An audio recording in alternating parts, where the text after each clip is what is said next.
yours. I thank the gentle lady for yielding. And this is a very important topic that we are here tonight to discuss, the right-wing reactionary judiciary.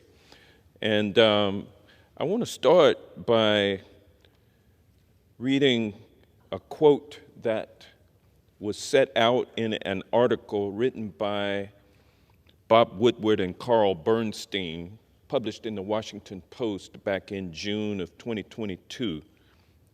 And they cited President George Washington, our nation's first president, in his 1796 farewell address, where he cautioned that American democracy was fragile. They quoted him, "Cunning, ambitious, and unprincipled men will be enabled to subvert the power of the people and to usurp for themselves the reins of government," he warned. He was warning us about what could happen to our democracy. The article that Bernstein and Woodward and Bernstein, it was the proper order, the article that they wrote in June of 22 was talking about the scandal that they broke back in the 70s involving Republican President Richard Nixon and how he tried to subvert the electoral process by burglarizing the Democratic Party headquarters and by espionage and sabotage and false information, how he used that to arrive at his opponent in the general election, how he subverted the Democratic primary process to select the candidate that he wanted to run against. And he was successful. And it was Woodward and Bernstein who revealed what's known as the Watergate scandal, which led to the resignation of Richard Nixon. But in his wake, he left a game plan as to the weaknesses in our democracy that he was able to exploit. And then along comes Donald Trump. This is what the June 22 article was about, how Trump took it to the next level, another Republican president. And what Trump tried to do in subverting our electoral process was to actually subvert the electoral college count process, first by the fake electors, that scheme, and then using them to force the vice president to stop the count and send the fake electors and the electoral count back to the states so that he could win the election. And when that failed, President Trump dispatched an armed and violent mob to the Capitol to actually stop the counting of the electoral votes. That's our history. Now, it was the United States Supreme Court that stopped Richard Nixon. But if it had been Donald Trump and today, I'm not sure that today's Supreme Court would have stopped Trump. Why? Because our court has been captured by right-wing extremists, and our United States Supreme Court has been packed by Donald Trump and Mitch McConnell with extreme right-wing ideologues who are intent on taking us back into an archaic time in the nation's history when women had no rights, blacks had no rights, anyone other than white males in America had no rights, not equal rights. And so this court was packed with these right-wing extremist ideologues when Mitch McConnell refused to engage in the appointment and confirmation process for Merrick Garland 10 months before the presidential election, saying or announcing the theory that there's a new rule that during an election year we can't appoint a new justice on the Supreme Court.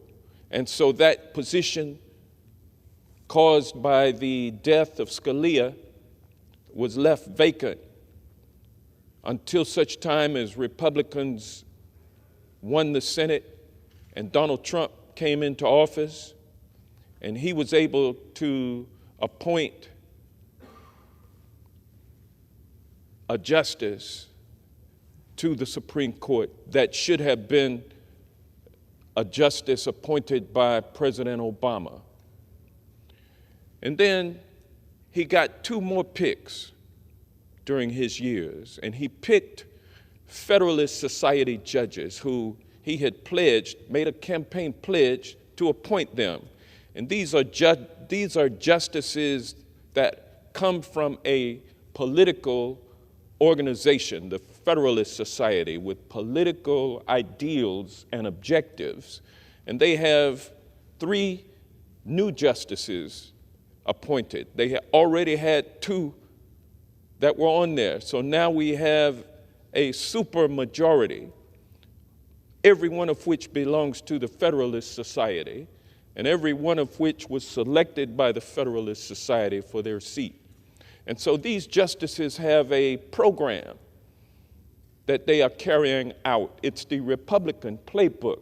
And one of the things they want to do is take away power from President Trump, not because of any lofty ideal, but simply because it's President Biden who announced the policy. And so one of the things that's getting ready to happen is the court is prepared to strike down student debt relief for millions of Americans, despite the fact that the clear language in the statute allows for the president to have that discretion. But the Supreme Court will find a way, as the lower courts have done, to prevent this president, from exercising that executive authority. It's another demonstration of why the public has lost confidence in the United States Supreme Court. And with that loss of confidence in the court comes a loss of confidence in the rule of law. Justice and the rule of law are bedrocks of our democracy. And if the people lose confidence, it doesn't work. And so, what is the solution to this dilemma that we face? I've got a couple that I have proposed. One would expand this United States Supreme Court.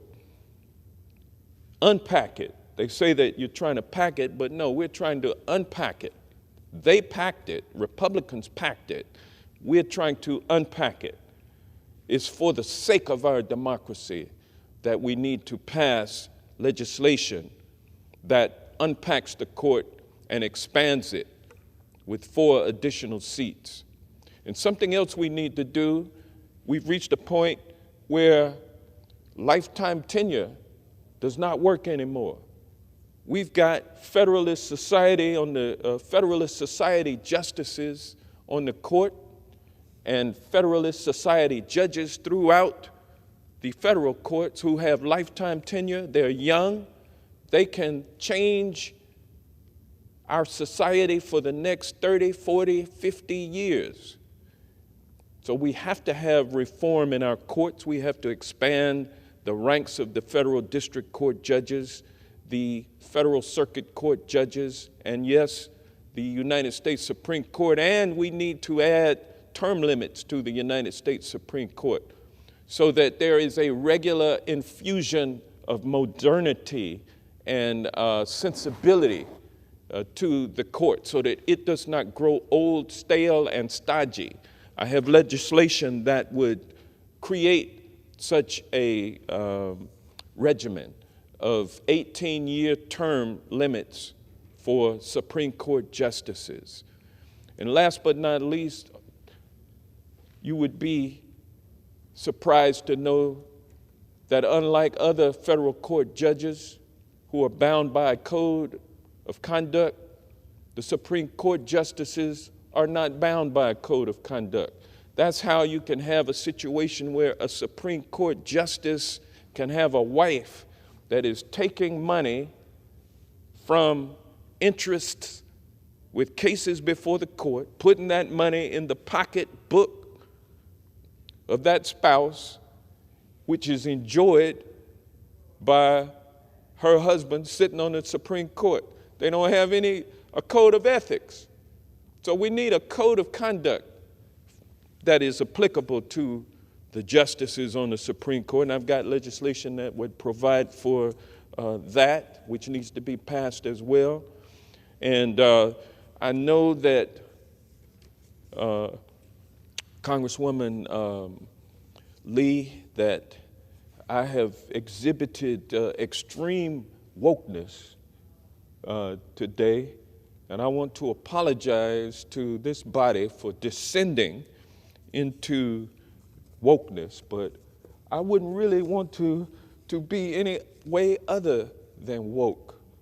And with that, Madam Chair, I will yield back.